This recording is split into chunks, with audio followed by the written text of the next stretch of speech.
Hi guys, welcome back to our channel. I'm Carissa. And I'm Amber. And we are NaturallyGG. And you are tuned in to the second episode of Naturally Yours on GGTV.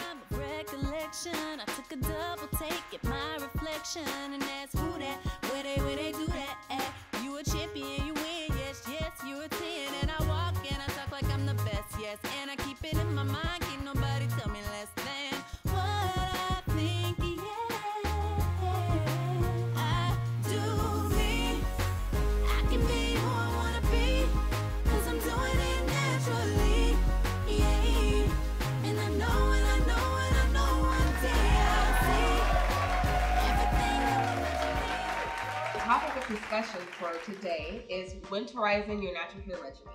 As some of you may know, you should change your regimen up and you should change your products up for the different seasons. So for the winter time, of course, deep condition more often. More often. Yes. I would say hot oil treatments are great as well. Yes. And make sure you're sealing your hair, really sealing your ends. So when your hair is wet, obviously your hair needs water. Water is what's moisturizing your hair. So after your hair has water in it, make sure you are applying oil and you're sealing in the moisture. Right. And focus on your ends. Right. I know me personally, if my ends are feeling dry, I'm like, okay, I need some water, you know, because that's the only thing that really penetrates my hair and really moisturizes. I mean, I can use products and oil all day, but if it's not water, you know, first, or if the main ingredient isn't water in the product, it's not going to moisturize my hair. That's right. And the same goes for your skin as well, ladies. In the wintertime, not only may our hair get dry, but our skin as well.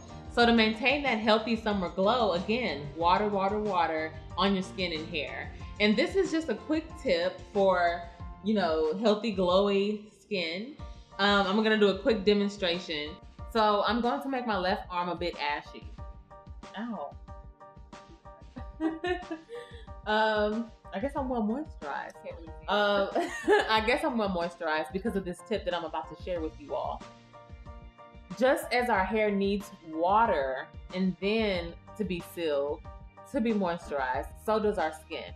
So a tip that I have is right after you get out of the shower, your pores are open from the water in the shower. They've been open from the steam in the shower. So there's your moisture. Don't wait to put on your lotion after you get dressed. Put on your lotion first, and then that will help seal in the moisture in your skin, just as we seal the moisture in our hair. Yes. First social media question for today comes from our Instagram account, and that's NaturallyGG. 910 Lady Milla, she asked, shout out to you, what are some good products for the winter, and how often should I deep condition? And we have some of our favorite products I'm super excited about. This is like something that I didn't just discover this. I actually was using the normal castor oil for cooking or for other uses. I was using that, but I've recently discovered that the Jamaican black castor oil specifically is the best for your hair. It's the most natural and it has the most nutrients. The most nutrients, yes. So I use this in my leave-in, and in my deep conditioner, I just add a little bit of this. This is like probably the thickest oil that I have. And it really, really moisturizes my hair, and it keeps it moisturized longer than a lighter oil. So this contains fatty acids, and it is excellent for hair growth. My edges are slowly but surely getting thicker. They were, you know, had a lot of breakage and they were thinning a little bit. So what I'm doing is I'm rubbing the castor oil in my edges, maybe about once a week, and I'm actually seeing them come back. And make sure, of course, we all know, but just as a reminder, make sure you're tying your hair down with a silk scarf. Sometimes your silk scarf will come off at night.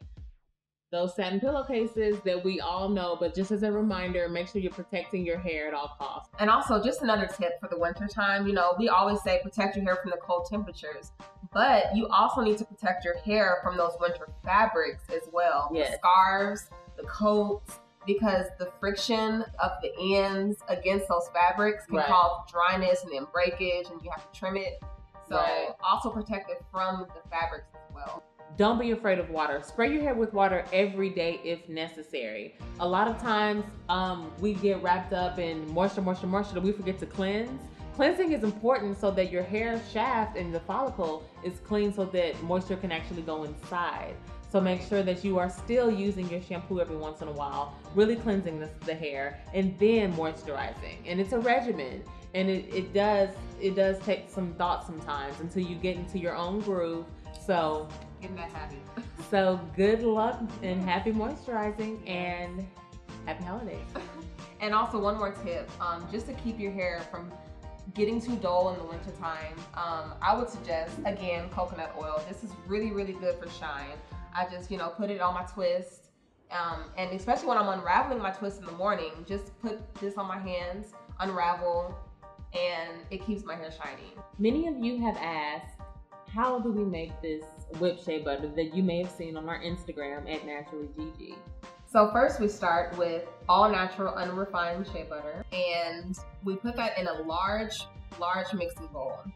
Then we add about, I would say, 2 tablespoons of coconut oil, 1 tablespoon of jojoba oil, and 1 tablespoon of castor oil. For an all-natural preservative, which I don't have in this video today, you can use vitamin E oil. So once all of the ingredients are in the bowl, I'm going to mix it up on high with a cake mixer. And this takes about maybe a minute or 2. Just mix it until the consistency is nice and fluffy and it's just yummy. It looks so good you can eat it. Yum. But don't eat it. Right, don't eat it. that wouldn't be good. And that's basically it. It's very simple, and I use this on my hair, I'd say 2 or 3 times a week. Yeah. So hopefully you all enjoyed learning how to whip up your very own shea butter mix at home. Give it a try. Let us know. Comment on this video. Let us know how it worked out for you. And as always, thank you so much for watching. And don't forget to stay tuned for our special guest and a very in-depth discussion that is awesome. Some hot topics that we all love to talk about and discuss, and some controversial issues. So make sure you stay tuned. Be sure to subscribe and tune in to part 2, where we have our juicy conversation with Ino Lee and expert fitness competitor, Antonique.